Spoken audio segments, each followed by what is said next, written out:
ראיתם משהו שאתם אוהבים? יופי, עכשיו תמחקו אותו. כמה תמונות מצלמים National Geographic בשביל כתבה אחת?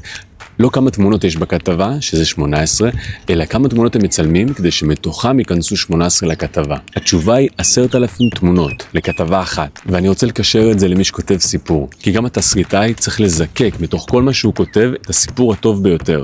כתיבה זה לא עניין של להוסיף ולהתלהב איך ספירת העמודים עולה, הפוך. כתיבה זה עניין של למחוק, כי רוב הדברים שאנחנו כותבים הם לא טובים, ולנו כתסריטאים אסור להתאהב במה שאנחנו כותבים, כדי שיהיה לנו קל לזרוק את זה אחר כך, כשנבין מה לא משרת את הסיפור. זה חלק מהעבודה שלנו. ברוב הזמן נרגיש שלא בא לי למחוק את זה, כי לקח לי זמן לכתוב את זה, כי האמנתי בזה, ועכשיו אני זורק את זה, ואיך אני יכול להמשיך לכתוב כשאני יודע שמחר מה שאני כותב יכול להימחק? אבל זה נקרא להתבגר ככותבים. כי אומנות הכתיבה היא אומנות המחיקה, מחיקה של מה שלא עובד, כדי להישאר אך ורק עם מה שכן עובד.